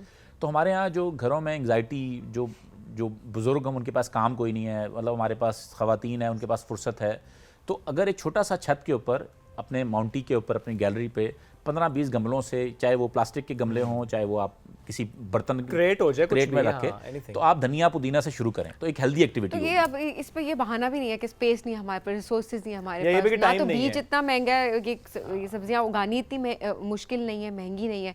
एट द सेम टाइम आपके पास स्पेस, वही मैंने बात की, जिससे करना है ना, उसने छोटे से कंटेनर में भी कुछ ना कुछ उसने उगा और आप इसको यूँ सोचे ना कि आपकी एंग्जाइटी, डिप्रेशन भी कम हो जाएगा, आप एक हेल्दी एक्टिविटी आपको मिल जाएगी, कोई काम मिल जाएगा, कोई काम नहीं मिल जाएगा। जो अक्सर हम क्या करें ये कर लेना, पहले अपने घर से शुरू करें इसको। और हेल्दी चीज खाएंगे, पहली बात ये जो हम अक्सर कहते हैं ना कि अच्छी सब्जियां बाहर की, ऑर्गेनिक सब्जियां खाएं, ऑर्गेनिक तो बहुत जरूरी प्लस है। अपनी ऑक्सीजन खुद पैदा करें आप।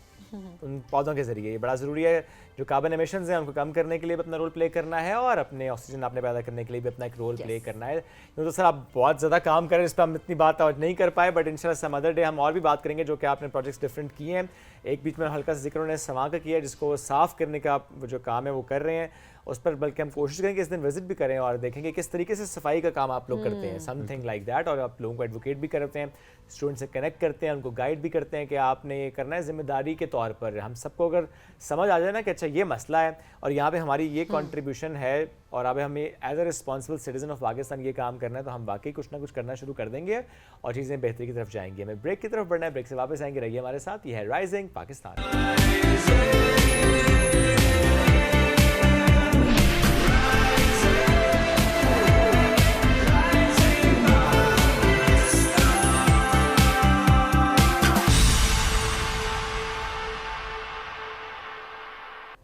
Welcome back to rising Pakistan में आपको कहेंगे खुश आमदीद। और आपकी मुलाकात अब एक ऐसी शख्सियत से हम करवाने जा रहे हैं जिनको आप में से तकरीबन सभी जानते हैं, मुख्तलिफ नामों से जानते हैं लेकिन सोशल मीडिया पे उनकी पहचान जो है वो पाकिस्तान का कल्चर भी है। कामयाब ज़िंदगी तो वो गुजार ही रहे हैं, लेकिन कामयाबी के पीछे क्या राज है वो जानने की कोशिश करेंगे। एट द सेम टाइम जो पाकिस्तान के हमारे खाने हैं, जो हमारी रवायात हैं, उसको किस तरह से जिंदा रखे हुए हैं, किससे वो हम सब किस तरह से उससे मुस्तफीद होते हैं। एब्सोल्युटली। और जो कैंडिडेट से स्टाइल होता है ना उनका अपने कंटेंट में, वो लोग बहुत ज़्यादा पसंद कर रहे होते हैं। और जो कि आपने खानों की बात भी कर ली, आपने सकाफत का जिक्र भी कर रहे, तो बहुत से लोग समझ तो गए होंगे, लेकिन let's us introduce him. Tahir Khan की हम बात कर रहे हैं और जिस तरीके से उनके कंटेंट हम सब इंजॉय करते हैं, तो आज हम ज़रा पूछेंगे उनसे इस कंटेंट से मुतालिक भी और कामयाब होने का राज क्या है उनका, वो कहते हैं ना सक्सेसफुल होने के इंग्रेडिएंट्स क्या होते हैं, उनकी नज़र में क्या है। क्योंकि ज़ाहिर है जब किसी कामयाब शख्स को हम देखते हैं तो हम अक्सर कहते हैं कि जद्दी पुश्ती अमीर है। हम समटाइम्स कहते हैं नहीं इसको तो शायद ये तो सोने का चम्मच लेके पैदा हुआ होगा। ज़रा ऐसा नहीं भी होता। आपकी अपनी स्ट्रगल होती है, आपने बहुत ज़्यादा सफ़र किया होता है, बहुत मेहनत की होती है, ख्वाब देखा होता है, उस ख्वाब के जस्तजू की होती है। तो he is one of those जिन्होंने वाकई बहुत मुश्किल वक्त गुजारा, लेकिन उन्होंने ठान लिया कि वक्त बदलना है अपना, और फिर वक्त बदल के दिखाया। He is motivating so many of us. Tahir Khan is with us today. अस्सलाम वालेकुम जी, गुड मॉर्निंग। वालेकुम अस्सलाम, गुड मॉर्निंग ब्रदर। कैसे आप? ठीक ठाक हैं? अल्लाह का शुक्र, अल्लाह का ज़बरदस्त। अच्छा, ताहिर कहते हैं, खान भाई कहते हैं, TKR कहते हैं, क्या कहते हैं आपको? जो मेरे पुख्तून भाई हैं वो लाला के बुलाते हैं, जो एक इज़्ज़त और रिस्पेक्ट से वो नाम बुलाते हैं।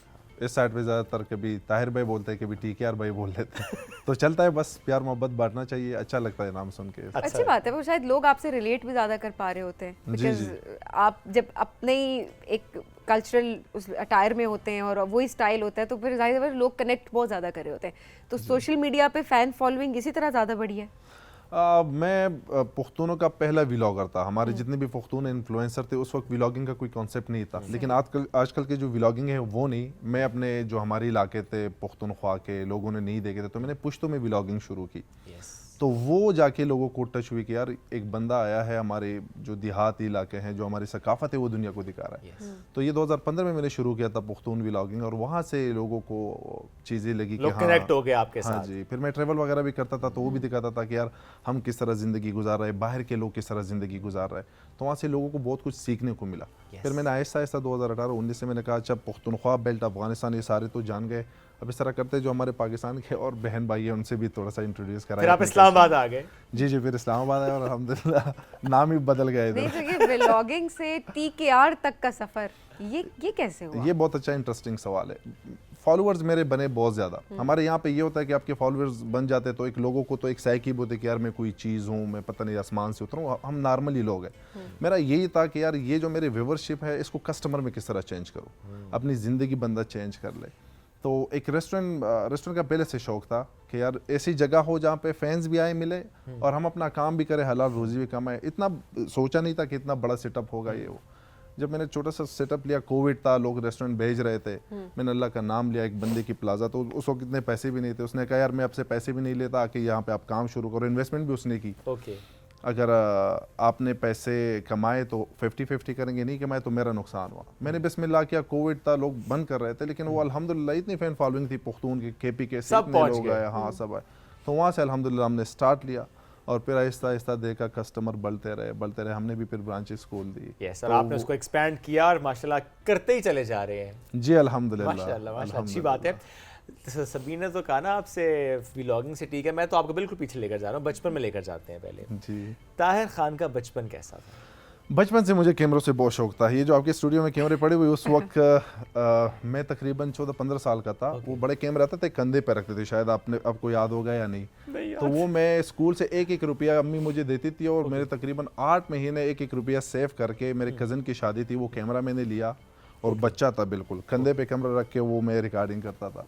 फिर उस वक्त की यूलीड मीडिया स्टूडियो एक सॉफ्टवेयर हुआ करती थी, उसमें मैं वीडियोस बनाता था। लोग फोटोज खींचते थे, मेरे घर लेके आते थे कि ताहिर वो अच्छी एडिटिंग कर लेता है। तो बचपन से इन चीज़ों से बहुत ज़्यादा शौक था, मीडिया से रिलेटेड कि यार कुछ करना है, क्योंकि देहात में पड़े बड़े थे, ज़िंदगी इतनी ख़ास नहीं थी, लेकिन माइंड में था कि यार आगे जाके कुछ बनना है, ये ज़िंदगी को, इस चीज़ों को चेंज करना है। तो क्या बनना चाहते थे उस वक्त, सोचते क्या थे? उस वक्त ये था, ऑब्वियसली क्रिकेट से हम बहुत ज़्यादा लगाव है पाकिस्तानी कौम का। ये था कि क्रिकेटर बनना है, जो बचपन आता। जब बाहर गया थोड़ा सा 18-20 साल का, फिर मैं कहा यार पैसे बनाना है, कुछ भी हो पैसे बनाना है, काम करना है। फिर आहिस्ता आहिस्ता जब ये सोशल मीडिया पे काम शुरू किया, फिर मैंने कहा यार अब अल्लाह ने इतना नाम दिया तो इससे थोड़ा सा बड़ा काम लेंगे। ओके, हाँ, तो फिर इस बिजनेस ये जो ख्याल आया पैसा बनाना है, ये ख्याल वैसे तो हम सब ज़रा एक एलिमेंट होता है, आपने ज़रा अर्न करना होता है, फाइनेंशियल स्टेबिलिटी बड़ी इंपॉर्टेंट होती है, लेकिन कोई ऐसा मोमेंट आया ज़िंदगी में जिस वक्त आपने सोचा कि फाइनेंशियली इंडिपेंडेंट होना है, कि मुझे ये एटलीस्ट ना हो कि मेरे पास पैसे नहीं है? वो क्या मोमेंट था? लोग अक्सर ये बातें नहीं बताते, लेकिन मैं खुल के बात करता हूँ। मैं अम्मी को देखता था, मुझे बहुत तकलीफ होती थी, क्योंकि हम बड़े गुर्बत में हम पले बड़े, तो किसी चीज़ की ज़रूरत थी तो कभी पड़ोसन से या कभी एक दोस्त से, सहीले से, तो मुझे देखता बहुत तकलीफ होती थी। यानी एक बार हम पेशावर गए, हमें वैगन नहीं मिल रही थी और मैं था उस वक्त तकरीबन 16 साल का। तो एक ने कहा कि यार वहाँ पे जाके वहाँ से गाड़ी मिलेगी। हम गए, रोड पार किया, गाड़ी नहीं मिल रही। फिर यहाँ पे अम्मी तक गई, अम्मी रोने लगी, अरे अल्लाह क्या ज़िंदगी है। तो उस वक्त अम्मी अभी भी कह रही है, मैं 15 साल का था, मैंने मम्मा को हक किया कि मामा मैं बड़ा बन के ना आपके लिए गाड़ी लूंगा, आप रो मत। कह रहे उस वक्त से आपका दिमाग में ये था कि आपने कुछ करना है। वो एक मोमेंट ऐसा आया कि आपने कहा मेरी अम्मी की आंखों में आंसू आए, वो ना आए, गाड़ी लेकर दी। अम्मी, हम छोटे थे तो अम्मी हरम पाक के बहुत सारी तस्वीरें लगाती थी रूम में, तो हम पूछते मम्मा क्या कह रहे, अल्लाह का घर है। तो अम्मा ने वो जो बालियाँ थी वो भी बेच दी, लेकिन वो टिकट के पैसे कंप्लीट नहीं हो रहे थे उम्रा करने के लिए। तो मैंने कहा कि मम्मा को उम्रा भी कराने, अल्लाह का घर भी दिखाना है। फिर अल्हम्दुलिल्लाह 2014 में वो मौका है जब फर्स्ट टाइम मैं मम्मा को लेके गया था उम्रा करने। तो वही था, मम्मा को देखता था, बाबा की ज़िंदगी देखे, मैंने कहा ये चेंज करना है। तो मेहनत की, इंसान कुछ भी नहीं है, अल्लाह के फजल करम से आपकी नीयत साफ हो तो अल्लाह आपको फिर वो अल्लाह पे नवाजता है, मेहनत आपकी हो और आपकी नीयत बाकी हो, फिर हलाल रोजी हो, ये भी बहुत ज़्यादा कि बरकत उसमें ज़ाहिर है काफ़ी ज़्यादा होती है। आप बड़े थे घर में सबसे? मैं मिडल में था, मुझसे एक भाई बड़ा है, एक छोटा है। अच्छा, तो ये सवाल इनसे रखते हैं ना कि इनको ये क्या सोचता है, अक्सर सभी ने बहस करते हैं ना कि जो बड़ा बच्चा होता है वो ज्यादा सफर करता है घर में कि छोटा। आप चूंकि आप मिडल है ना, सो आप बताएं कि आप मेरा जवाब बताएं। सो मेरा जवाब क्या था? इन्होंने मुझसे पूछा बड़ा भाई सफर, ये तो कहते हैं घर का जो बड़ा होता है नॉट एट ऑल। मेरा जवाब ये था कि जो मिडिल चाइल्ड होता है वो सफर कर रहा होता है, क्योंकि जो बड़ा होता है वो पहला होता है, तो उसके लिए आपको पता है बहुत ज्यादा खुशियां और चीजें चेंज है ना। बड़ा भी थोड़ा सा लाडला होता है क्योंकि पहला बेटा होता है, जो छोटा होता है वो भी लाडला होता है। बीच में मम्मा को यार मैं कोई पता नहीं दराज वगैरह से तो नहीं आए हो ना। वो भी यही कहती थी कि बीच में ज्यादा पिसता है। मैंने कहा जो दरमियान वाला है ना वो तो बस गया। ये बात लाडले आप ज्यादा थे बाकी भाइयों से, बहन भाई से। बड़े भाई अभी भी मम्मा के बहुत क्लोज है, सारे क्लोज है, लेकिन ऑब्वियसली एक अटैचमेंट होती है बड़े भाई। फर्स्ट चाइल्ड ज्यादा क्लोज है, बहुत ज्यादा क्लोज होती है, तो ये है। अच्छा, आप देखिए, आप 3 भाई थे, अब आपके माशाल्लाह 3 बेटे हैं, अब आपका बेटा तीसरा माशाल्लाह, अल्लाह उसके नसीब बहुत अच्छे करे। सो अब बताएं कि आपके यहाँ तीनों बच्चों में लाडला कौन है? बड़ा वाला। ऑब्वियसली वो जब पहला आपको बाबा बुलाता है ना, तीनों एक ही जैसे जिस्म के टुकड़े हैं, लेकिन वो जो फर्स्ट आपको फादरहुड की वो जो लव और मिलती है ना, वो ऑब्वियसली बड़े बेटे से मिलता है। अभी मैं मम्मा को अंडरस्टैंड कर सकता हूँ कि हाँ, पहले मैं बोलता था आप ज्यादा प्यार करते हैं, मुझे कह रहे सबसे नेचुरल है, लेकिन वो नेचर चीज है ना। मैं तो आखिरी, ठीक है, तो आखिरी बहुत लाडला, क्योंकि मैं भी पहली हूँ तो मैं इससे रिलेट कर सकती हूँ कि वाकई पहला बच्चा ज्यादा पेरेंट्स के बहुत करीब क्लोज होता है, इसमें कोई शक नहीं। अच्छा, आपकी वालिदा की तरफ जरा अभी वापस आते हैं। सबसे बड़ी ख्वाहिश अभी उनकी आपने उम्रे की ही है जो अभी आपने पूरी की है, या अब उनकी ऐसी कौन सी ख्वाहिश है जो कि आपको लगता है कि मुझे अब यहाँ तक पहुँचना है कि मैं उनकी ये ख्वाहिश पूरी करूँ? ख्वाहिश तो ये बचपन से वो थी कि उम्रा करना है, तो वो अल्हम्दुलिल्लाह 11-12 साल पहले मैं जब सऊदीया में जॉब करता था उस वक्त मैंने बुलाया था। उस वक्त ये रेस्टोरेंट्स वगैरह भी नहीं थे, जॉब में सेविंग कर करके तो घर भी बनाया, मम्मा को भी बुलाया उधर। अभी तो अल्हम्दुलिल्लाह वो हर साल जाती उम्रा करने, हज भी उन्होंने किए हुए। तो उनका यही है कि बेटा बस मैं हर साल में जाऊँ, उम्रा करूँ, अल्लाह का घर देखूँ। और ख्वाहिश चाहिए कि बेटे आप सब साथ में हो, इत्तेफाक हो, प्यार हो, मोहब्बत, और आप तीनों बच्चे सलामत हो। ऑब्वियसली मेरी जो बहनें हैं वो भी अटैच है, तो उनकी ख्वाहिश ये कि आप सब सलामत है तो मैं सलामत हूँ। अच्छा, आपके घर का माहौल भी बड़ा अच्छा है। मैंने आप एक पॉडकास्ट सुना, इसमें आप बता रहे थे कि घर में जिस तरह आपके बच्चे, आपके भाई के बच्चे, उन सबको ये नहीं पता कि अच्छा इसमें से मेरे बाबा कौन है और मामा कौन है, मतलब वो सारे बच्चे इकट्ठे उनकी अपब्रिंगिंग हो रही है।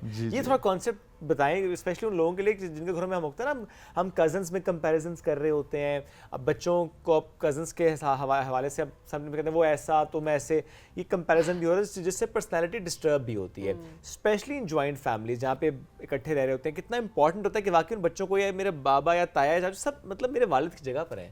देखिए, पहली दरजगाह वो अम्मी की वो गोद होती है ना, आपने बच्चों को ये सिखाना है। हमारे घर में ये कॉन्सेप्ट है नहीं, यानी अंकल, खाला, पुप्पी ये नाम लेते नहीं। अब मेरा जो बड़ा भाई है उसको बाबा बोलते हैं, हम भी बोलते हैं, मेरे बच्चे भी बोलते हैं, उनके बच्चे भी बोलते हैं। मेरा नाम घर में पापा है, तो बहन के बच्चे भी बोलते हैं, भाई के भी बोलते हैं, तो किसी को ये पता नहीं कि अंकल और ये चाचू मामू वाला सिस्टम है ही नहीं। तो जैसे मैं आता हूँ, अगर मैं बच्चों के लिए कुछ लाता हूँ तो मेरा और भी है, तो वो सारी चीज़ें सारे बच्चों के लिए अभी भी हमारा वही सिस्टम है। अगर मैं बाहर से कोई चीज़ लाता हूँ खाने के लिए या बेगम के लिए, तो वो नहीं कि स्पेशली ये बेगम आपके लिए खुद, वो अगर मैं एक लाता हूँ तो सबके लिए मम्मा को देता हूँ। फिर मम्मा डिवाइड करती है, उससे प्यार बढ़ता है, मोहब्बत। और बच्चों में ये चीज़ होती है कि ये कोई कज़न वजन में जो कंपटीशन लगा होता है ना कि यार उसके पास ये कपड़ा है तो उसके पास ये है, क्योंकि हम बचपन हमने गुजारा है, तो हमने इसी तरबियत दी है बच्चों को अल्हम्दुलिल्लाह कि ये आपका कज़न नहीं, ये आपका भाई है, और ये आपका चाचू नहीं, ये आपका बाबा है, मैं ना हूं तो ये आपके बाबा है। तो इसी तरह एक सिस्टम बना है अल्हम्दुलिल्लाह। और ये इत्तेफाक बच्चों को सिखाना बहुत बड़ी बात है। आजकल तो ये होता है ना, हमारी प्राइवेसी डिस्टर्ब होती है, और बिकॉज सिर्फ विजिट करने की, बिकॉज वो जॉइंट फैमिली या न्यूक्लियर फैमिली सिस्टम वो तो हर एक की चॉइस है, बट स्टिल जब सिर्फ विजिट ही करना होता है तो बच्चे इतना फैमिली से डिस्टेंट हो गए कि समझ नहीं आती पेरेंट्स को भी वो क्या करें। तो वाकई जब शुरू से आप वैल्यू बताएंगे रिश्तों की, तभी तो बच्चे कनेक्टेड होंगे, अदरवाइज तो बड़ा मुश्किल होगा। और ये आपने माशाल्लाह किया हुआ है, तो ये भी एक सीखने लायक बात है। तब एक छोटी सी ब्रेक की तरफ हमें बढ़ना है, एक ब्रेक लेते हैं, वापस आके जरा पूछेंगे कि अब वो जो कामयाबी का एक पैमाना था ना, जिसमें कहते हैं ना हर कामयाब मर्द के पीछे एक औरत होती है, सो वो तो उनकी वालिदा तो है, अब इसमें कोई शक नहीं है। दूसरे नंबर पे कौन? हाँ, ये पूछेंगे ब्रेक के बाद। रहिए हमारे साथ।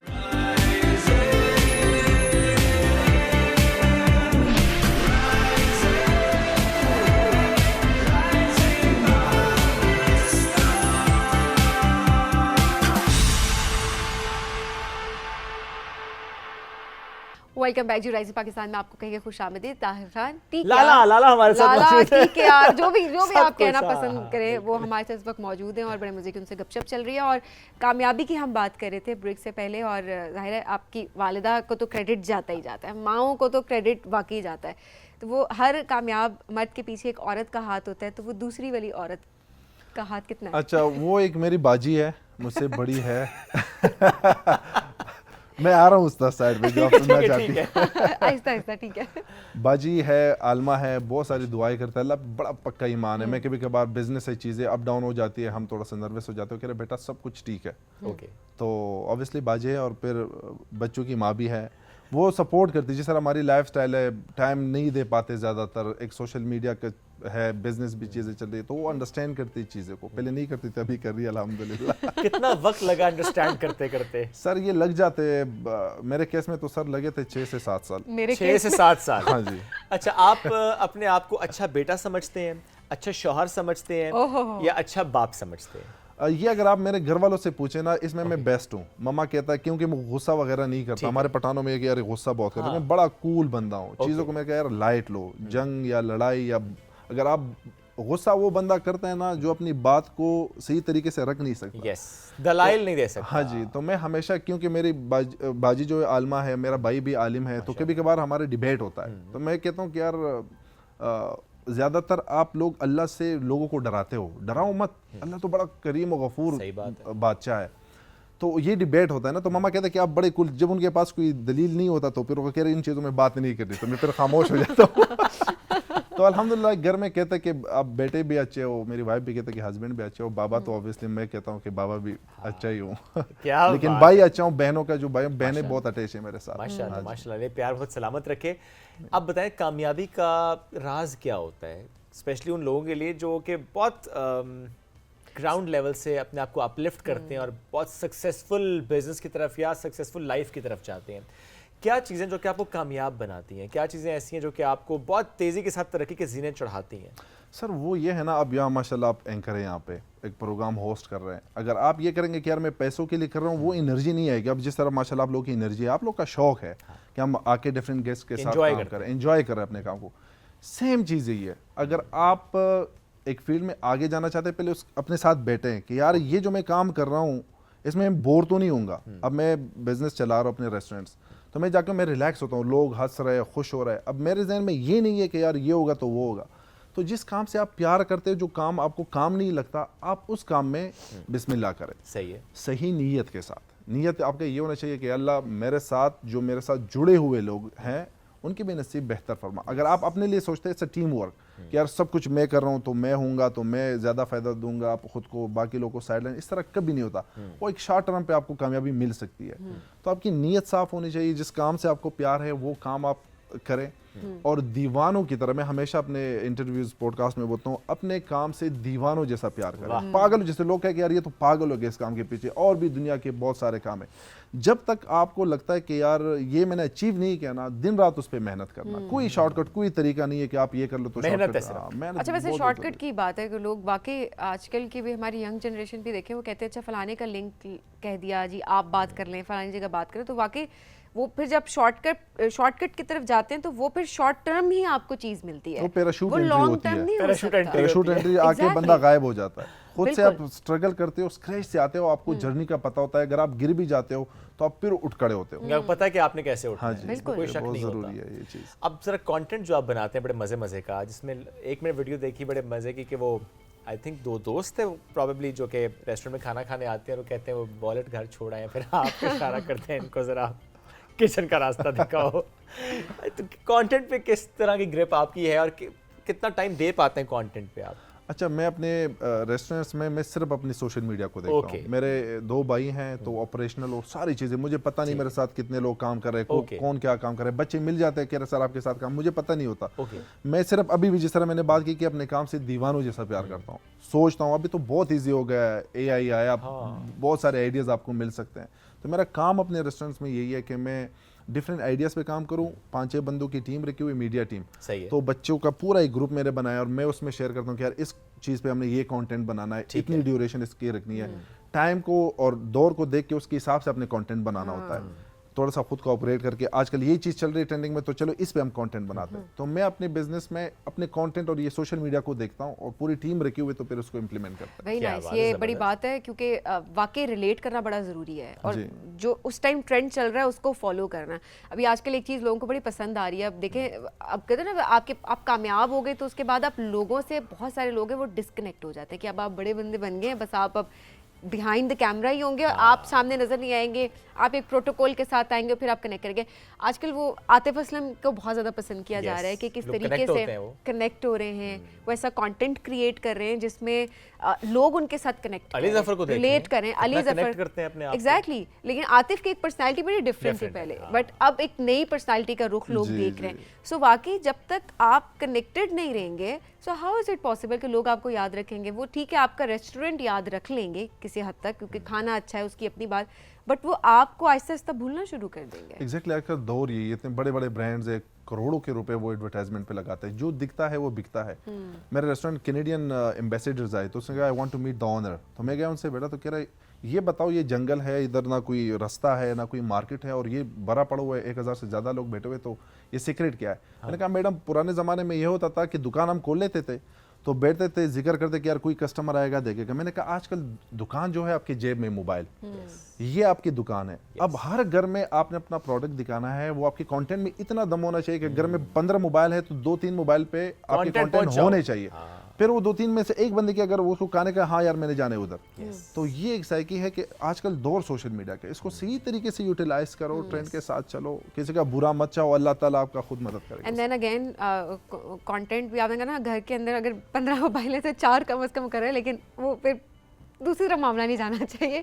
आपको पता होना चाहिए रिस्पॉन्सिबिलिटी के साथ कि आपने क्या अपलोड करना है, क्या नहीं करना। Because I personally I discourage family vlogging कि आपको समझ ही नहीं आती कि आपने क्या अपलोड करना है क्या नहीं करना, आपकी एक प्राइवेसी होती है घर के अंदर की। बहुत ज़्यादा अब वही एनर्जी, देखिए टैलेंट तो आप में है ना, वही एनर्जी वही टाइम अगर आप किसी प्रोडक्टिव चीज़ को दें तो आप कुछ ना कुछ बना सकते हैं। गलती ये लोग कर रहे हैं ना आजकल, जो वो उनको आपको पता है पैसे बना रहे हैं इस चीज़ से। जिस तरह आपने बात की सही तरीके से बना सकते हो। देखिए मैंने अपनी जितनी व्यूवरशिप थी, वो सारे जो एक एक व्यूज़ आते हैं, मैं उनको बोलता हूँ ये हमारे पैसे है, ये हमारे कस्टमर्स हैं। हम व्यूज़ इस तरह कि इस पे हम डॉलर बनाएंगे। हम जो बिजनेस में कमाते हैं वो हमें, यानी जो ये सोशल मीडिया प्लेटफॉर्म है, मुझे 10 साल में भी नहीं दे सकते जो मैं एक महीने में बिजनेस में कमाता हूँ। तो वाई नॉट कि आपकी इतनी एनर्जी, आपकी इतनी व्यूवरशिप है, कोई अच्छा सा बिजनेस शुरू करे। सही बात है, उसे आप लोग के transform नाम करें। है, हाँ, अपना नाम लगा के भाई कोई छोटा सा कैफे खोल दे। मैंने 7 बंदों से स्टार्ट लिया था, आज अल्हम्दुलिल्लाह 600-700 बंदे। लोग कहेंगे लेकिन लोग आपसे प्यार करते हैं और आप उनसे पैसे कमाते हैं। हाँ, ये सही की है ना, मुझे भी लोग, मैंने कहा हाँ तो भाई किसी के घर तो नॉक नहीं करो कि भाई मुझे खाना दे दे, इससे बेहतर है बिजनेस है, हाँ हर कह रहे किसी ने लोग कमाना प्यार है। करे। बाहर देखे, बाहर की दुनिया को लोग कहाँ से कहाँ पहुंच गए। एक इन्फ्लुएंसर की वीडियो में देख रहा था, उसने रेस्टोरेंट खोला तो इतनी लाइन लगी हुई थी, तो वो जब बाहर निकलती वो रो रही थी। हर एक का शुक्रिया था। मेरे पास जब भी टाइम मिलता है मैं सारे कस्टमर के पास जाता हूँ कि भाई आप लोगों का बहुत बहुत शुक्रिया। हजारों की तादाद में लोग, हम तक भी जाते हैं, लेकिन कभी हमारे चेहरे पे आपको वो चीज़ें नहीं मिलेगी, क्योंकि मुझे पता है ये लोग कहाँ कहाँ से आए हैं, ये जंगल में आके नाम सुन के आए हुए, तो जाके उनका शुक्रिया बनता और ये देखें छोटा सा जेस्चर है, लेकिन इमेजिन कीजिए कि आप, बहुत से लोग बहुत ज़्यादा फॉलो भी करें, प्यार करते हैं आपको, आप वहाँ खाना खाने जाएं और आपको खुद आके ताहिर भाई आके मिलें। सो ये वो मोमेंट होगा जो आपको हमेशा याद रह जाएगा कि आपने शुक्रिया अदा किया, या आप वैसे मिलने गए, 2-3 मिनट आपने उनके साथ गपशप लगा ली, तो फॉर श्योर वो इस चीज़ को कैरी ऑन करेंगे अपने साथ। अच्छा, कि ये यार हम वैल्यू वहाँ गए एडिशन थे। है ना, This किसी is बिजनेस value में addition। हम बात जब करते हैं ना कि कैसे बिजनेस को आगे ले जाए, बहुत सारे लोग बहुत सारा काम कर रहे हैं, but then again value addition वो बहुत मैटर करती है कि आप क्या ऐड कर रहे हैं। बहुत ज़रूरी। अभी इंडियन फैमिली मुझे मिली थी शक्करपड़िया में, वो लेफ्ट मांग रहे थे, उनको मैं रेस्टोरेंट लेके आया। उनके पास पैसे नहीं थे, बच्चियाँ आई थी टेनिस खेलने, तो मैं उनको लेके गया, खाना खिलाया, पाकिस्तान के बारे में बहुत सारी बात की, एक व्लॉग मैंने बनाया, वो फिर BBC और बड़े बड़े चैनल्स ने वो चीज़ उठाई। अब मैंने अपनी टीम को बोला कि भाई देखो, आप सोशल मीडिया पे सर्च करो, जो भी बाहर से लोग आते हैं व्लॉगर्स, ये ना देखो कि उनके फॉलोअर्स है या नहीं है, व्यूवरशिप है या नहीं, उनको इन्विटेशन दो, फ्री बुलाओ, फ्री खाना खिलाओ, मैं होता हूँ, मुझे मिलवाऊँ, ताकि हम एक इमेज भी जो पाकिस्तान का बना हुआ है वो दुनिया को दिखा सके। अब बांग्लादेश के 2-3 व्लॉगर्स आए थे रमज़ान में, मैंने बुलाया था, 3-4 लड़के थे, उनके साथ हम बैठ के मैंने अफ्तारी की। तो कह रहे सर इतने लोग हैं, 1500-1600 बंदे बैठे हुए थे। मैंने कहा आप हमारे गेस्ट है, हमने आपको बुलाया इसलिए क्योंकि आपकी ये, मुझे बांग्लादेश में अगर कोई देखे तो मुझे कोई वहाँ से तो कस्टमर्स नहीं आ रहे, लेकिन यहाँ से मेरे पाकिस्तान के एक अच्छा इमेज जा रहा है। प्लस आप ये देखें, जब पीपल टू पीपल कांटेक्ट होता है तो 2 मुल्क करीब आते हैं जी। आपके ताल्लुकात और बेहतर होते हैं, क्योंकि ठीक है सफारती ताल्लुकात अपनी जगह, लेकिन जब लोग आपस में कनेक्ट करते हैं ना, आई एम श्योर ये भी जो एक मोमेंट उनके लिए रहा होगा वो उसे याद रखेंगे और जाके बहुत से लोगों को बताएंगे कि वो इस्लामाबाद में हम गए थे, वहाँ एक रेस्टोरेंट था, शक्करपड़िया में था, वहाँ पे बड़ा अच्छा हमारा टाइम स्पेंड हुआ। सो वो एक अच्छी मेमोरी लेकर गए, तो वो आपके मुल्क से एक अच्छी याद लेकर गए हैं, वो याद ज़िंदगी भर उनके साथ भी रहेगी और बहुत से लोगों तक वो शेयर भी करेंगे। तभी एक और सवाल बिल्कुल डिफरेंट सा, यहाँ पे हम आपसे एक मौजूद छेड़ते हैं। इतने मशहूर आप हैं, इतना लोग पसंद करते हैं आपको, प्रपोजल तो अभी भी आते होंगे, मैसेज तो आते होंगे आपको, और भाभी को पता भी चल जाता होगा ना, अच्छा ये मैसेज आया है। खतरनाक सवाल मेरा ख्याल है उनसे कर लिया आपने। कैसे डील करते हैं फिर? खैर ये चीज़ें होती रहती है ना लेकिन इसमें है कि बेगम को पता है वो मोबाइल ज़्यादा मेरा वो नहीं करती यूज़, उसे पता है, क्योंकि अब किसी को रोक तो नहीं सकते। हाँ जाहिर है, हाँ, तो उसको प्यार मैंने बोला करने कि से यार किसी को रोका नहीं जा सकता। आप रिलैक्स रहो, आपका वो जो स्टॉप है ये आखिरी है, यहाँ से मेरी गाड़ी इधर उधर नहीं जाएगी। तो मैसेजेस ऑब्वियसली अगर कोई मेरे फैंस वगैरह कर रहे हैं तो वो आपको देख के तो ऑब्वियसली बंदे को अच्छा तो नहीं लगता कि हाँ मेरे हस्बैंड को कह रहे हैं हाँ मेरी मी और लेट्स हैव अ कॉफी और दिस एंड दैट, तो वो ऑब्वियसली होता रहता है इन चीज़ों को, बस आपका फोकस अपने काम पे होना चाहिए। लेकिन आपने मैसेज अच्छा दे दिया कि मैं फिलहाल भी और अदरवाइज भी इधर ही हूँ, इधर ही रहूंगा, इधर उधर नहीं जा रहा। वो फिलहाल नहीं, मैं पक्का ही इधर हूँ, फिलहाल वाला नहीं। तो सिर्फ फिलहाल नहीं, पक्का पक्का हर हाल में इधर ही हूँ। हर हाल में इधर, फिलहाल नहीं बल्कि हर हाल में इधर ही हूँ। कोई ऐसी फैन जो कि हाथ धो के पीछे पड़ गई हो आपके? ओए होए होए। इसको अगर स्किप करे तो अच्छा है। नहीं, अच्छा कोई ऐसा एक कोई फैन इनकाउंटर हो जाता है ना, कुछ ऐसे फैंस होते हैं कि कुछ ऐसा कर दे कि आपको समझ नहीं आ, जिस तरह अक्सर वो कुछ बड़े बड़े सेलिब्रिटीज बताते हैं ना जी खून से खत लिख दिया एंड ऑल दैट, कभी कोई इस टाइप का मोमेंट हुआ? ये इस्लामाबाद से शिफ्ट होने से पहले हम सवात में थे, तो जब मैंने पुश्तो की व्लॉगिंग शुरू की तो एक लड़की आई थी सवात से, ठीक, वो अपना बैग शेक भी लेके आई थी, पता नहीं घर में लड़ी थी, तो वो मेरी वीडियोस बहुत देखती थी ना कि ये तो बड़े प्यार से बात करते हो, बहुत केयर करते लोगों का, तो उसने किसी से पूछा कि बटखेला, जब वो मेरे गांव का नाम बटखेला है, तो आके ताहिर खान का घर कहाँ है, तो किसी ने बता दिया, रिश्ते वाले ने, वो लेके गई। वो जैसे ही, तो ये अल्लाह का शुक्र है कि मेरा जो रूम था वो फर्स्ट फ्लोर पे था, नीचे अम्मी थी और मेरे भाई थे। तो आके अम्मी ने चाय पानी पिलाया, कह रहा हाँ बेटा बताओ, कह रहा है वो मैंने घर में लड़ाई की है तो मैं इधर आया हूँ ताहिर खान के पीछे।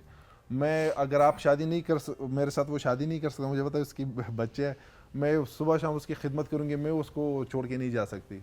मेरे अम्मी ने चाय उसको पिलाई, पैसे दे कर, बेटा उसकी बेगम है वो अगर नीचे आ गई ना वो काम खराब हो जाएगा, शाबाश ये पैसे लो सीधा वापस जाओ।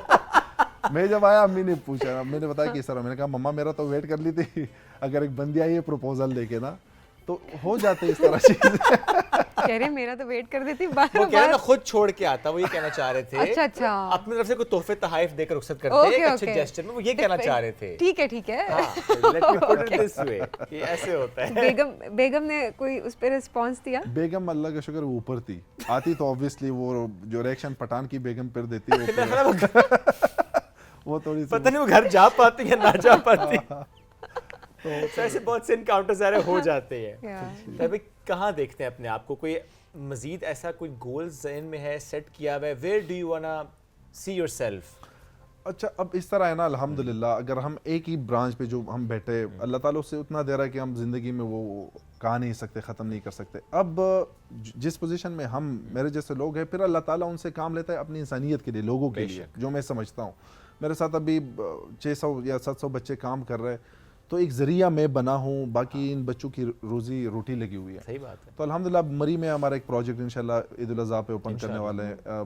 20 दिन के बाद हमारी लंदन में एक ब्रांच की ओपनिंग है इंशाल्लाह। तो इंटरनेशनली इस चीज़ को एक्सपेंड कर रहे हैं, और उसमें सिर्फ यही चीज़ हम देख रहे हैं कि हम अपने पाकिस्तान का नाम रोशन करें। क्योंकि मैं ट्रैवल करता हूँ बाहर दुनिया में, तो बड़े बड़े ब्रांड्स मैंने देखे, पाकिस्तान एक ब्रांड भी मुझे नहीं मिला।